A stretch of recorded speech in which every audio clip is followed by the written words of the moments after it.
Sou Carlos Eduardo Bevilacqua, biólogo, e a convite do Museu Casa de Portinari, vou estar falando um pouquinho sobre o tema conservação dos recursos hídricos. Quando falamos em conservação, por que utilizamos essa palavra conservação e não preservação, que existe uma diferença entre estes termos? Conservar é poder utilizar de forma consciente e uma forma que não esgote o recurso, no caso recursos hídricos, para gerações futuras. Então isso é também sustentabilidade. Usar o que nós temos hoje de forma consciente, de forma que a gente não esgote, para que as futuras gerações tenham a mesma possibilidade de utilizar, no caso a água, é uma forma de conservar este recurso. Recurso hídrico, O que são recursos? Quando a gente fala em recurso, muitas vezes a gente coloca este bem tão precioso que é a água, e a água no planeta, sem a qual não existiria a vida no nosso planeta, a gente coloca como sendo algo para nos servir, é um recurso.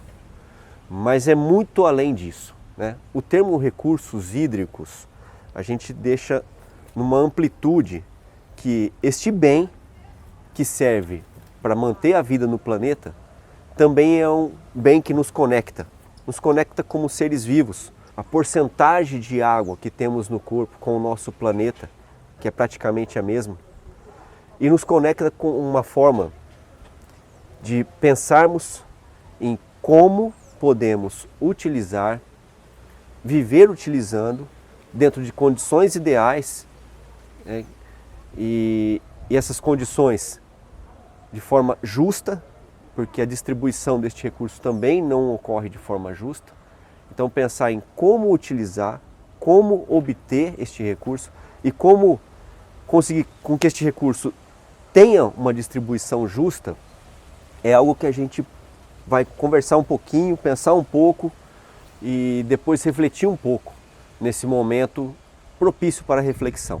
O planeta, ele tem a mesma quantidade de água desde a sua formação. A gente sabe que a idade do planeta é de aproximadamente 4,5 bilhões de anos.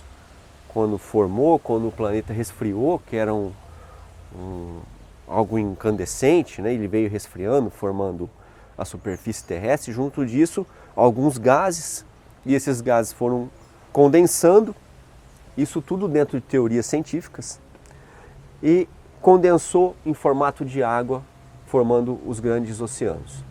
A composição do oceano na formação do planeta era um pouco diferente. Algumas linhas científicas apontam que essa composição era praticamente sopa de proteína.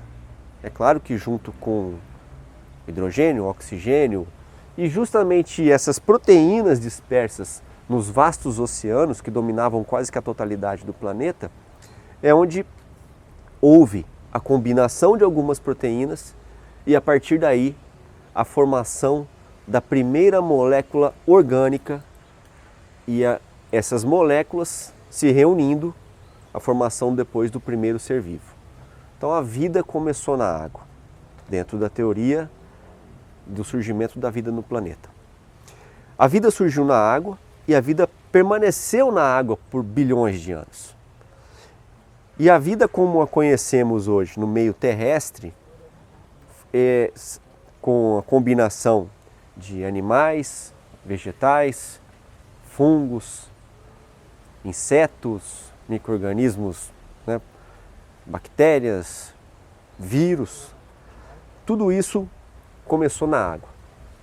E o que fez com que a vida conseguisse se adaptar ao meio terrestre e o que fez com que ela evoluísse até como a conhecemos hoje?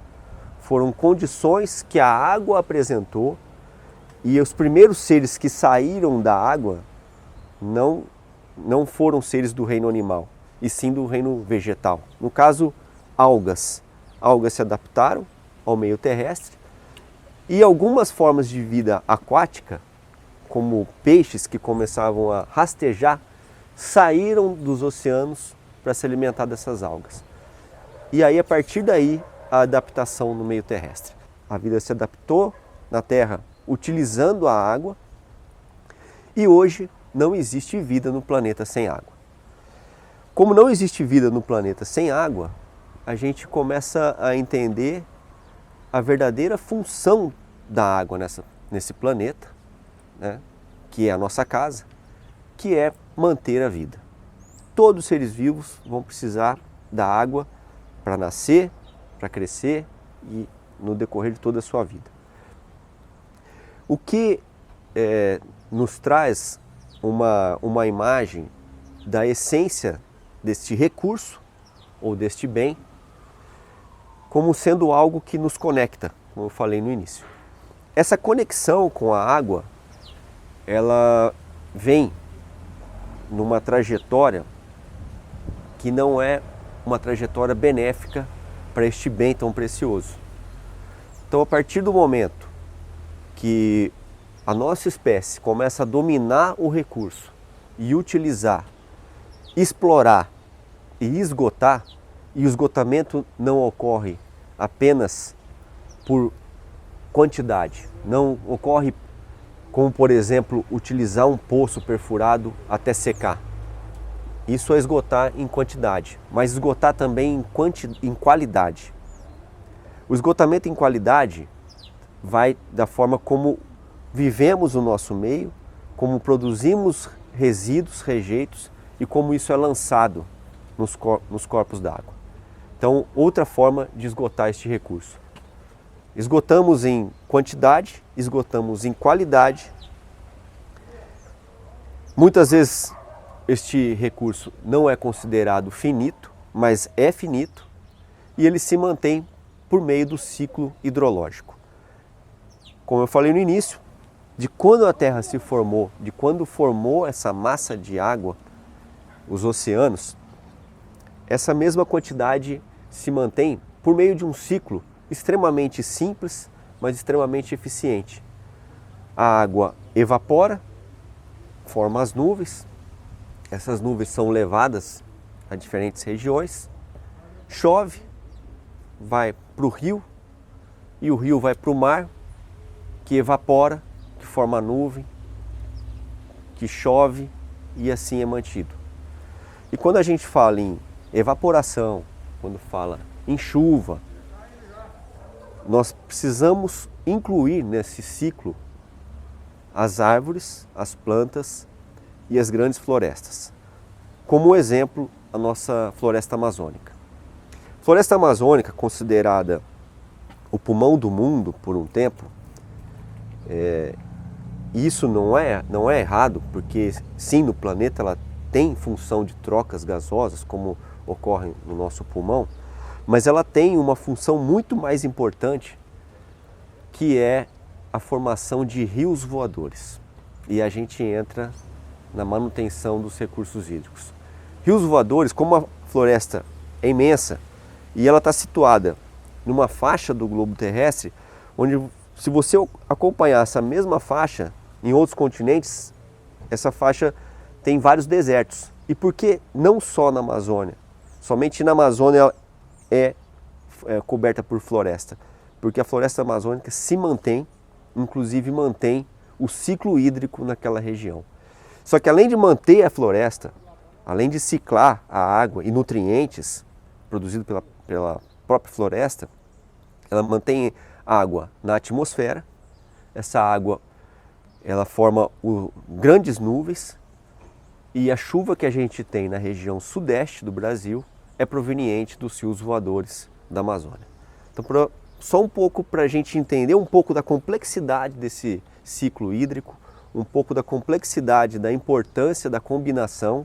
E como eu falei, os seres vivos estão estritamente dependentes da água, assim como a água, o ciclo da água depende dos seres vivos, no caso das grandes florestas.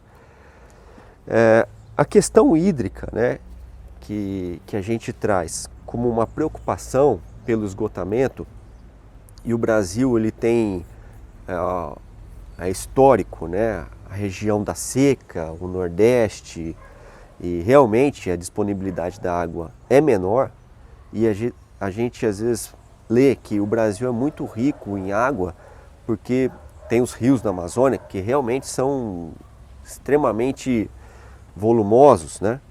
Só que a população da Amazônia, que tem toda essa disponibilidade, é bem pequena nessa região. E a população da região sudeste, que é muito maior, tem a mesma disponibilidade de água comparado à região nordeste. Então isso não é distribuído de forma igualitária, não existe um controle nessa distribuição, mas existem os ciclos hídricos que pode manter essa distribuição como a conhecemos hoje. E também a possibilidade de cortar alguns ciclos e passarmos a ter falta deste recurso, como já tem algumas previsões no mundo que 2050 vai ser o início da crise mundial da água. Não estamos tão distantes. E para imaginar que daqui a alguns anos, todos nós, vivos, passarmos a sofrer com a falta de água, que é um recurso hoje que existe em abundância, mas que o tratamento dado a este recurso não tem a devida importância, então como podemos nos colocar frente a alguns dados alarmantes no futuro? O que fazemos no nosso dia a dia? Como cobramos os governantes? Nossa cidade tem captação subterrânea? De onde vem a minha água? Do subsolo? Do rio? Tem tratamento para chegar até nossas casas? E depois da utilização, tem um tratamento de esgoto? O esgoto é lançado diretamente no rio? Contamina? Todos esses questionamentos a gente precisa começar a refletir, porque isso vai refletir em nossa vida de alguma forma, se já não estiver refletindo. Eu gosto sempre de colocar alguns momentos que eu pude vivenciar junto de pessoas, junto de grupos, né, de discussão. E um momento, no trabalho que a gente desenvolvia, um núcleo de educação ambiental, a gente recebeu uma visita de um cacique Yanomami da Amazônia. Foi a primeira vez que ele tinha vindo para o estado de São Paulo, né? Ele tinha vindo de avião, ele desceu em São Paulo, ele estava sendo acompanhado já em São Paulo, ele passou do lado do Tietê, depois eles pararam em um local, e ele prestando atenção em tudo isso, e no dia seguinte ele foi até o núcleo de educação ambiental que a gente trabalhava, desenvolvia as atividades, e a gente estava conversando. No meio da conversa eu ofereci água para ele. Ele falou, eu quero. E a gente sempre água com garrafinha. Eu peguei uma garrafinha, levei para ele a água, e ele pegou a garrafinha e falou assim, vocês só tomam água em garrafinha? Eu falei, por quê, né? É o que a gente tem, água mineral. Ele falou, mas vocês não usam água da torneira? É igual de São Paulo, da cidade de São Paulo. Eu falei, por quê? Ele falou, não, ontem também eu pedi uma água e eles me deram uma garrafa de água. Eu perguntei por que não vocês não tomavam água da torneira? Porque eles falaram que a água pode ser poluída. E realmente eu vi o rio Tietê todo poluído. E aí ele me falou, eu fico pensando, por que vocês destroem um rio com poluição e depois compram a água em garrafa? Ele não entendia essa ação aqui, né, no estado mais desenvolvido que colocam, na maior cidade do país, ele não entendia isso. Por que estão destruindo o rio, não pode tomar água da torneira e a água vem dentro de uma garrafa? Ele achava que ele não precisava nada daquilo. E isso foi uma lição, né? Porque na simplicidade dele a gente passou a perceber o quanto é distante a ação humana e o quanto vem causando danos para a nossa própria existência, ações que muitas vezes no dia a dia a gente acaba passando despercebido, como a poluição de um rio, não utilizar a água da torneira porque eu posso comprar uma água mineral, mas porque eu posso comprar, será que todo mundo pode? E essa água não é boa, se não é boa para o meu uso, e quem precisa usar? Então tudo isso a gente começa a depois refletir. Depois uma fala simples de um índio que está acostumado a viver na natureza, pegando a água do rio, pode ser até água que vem canalizada, mas ele está acostumado a usar a água da natureza como ele conhece na natureza. E algumas vezes também nesse mesmo núcleo de educação ambiental, a gente perguntava para as crianças, de onde vem a água que você usa? Eles falavam, da torneira. Então, existe uma quebra nessa conexão nossa com a natureza, que o cacique não perdeu essa conexão, ele vivia isso no dia a dia.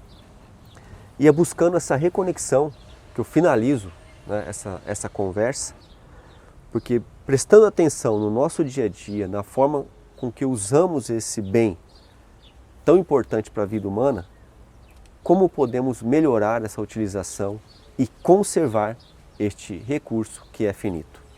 Esperamos que este conteúdo possa contribuir com as práticas diárias na conservação da espécie humana e do planeta. Obrigado. Obrigado.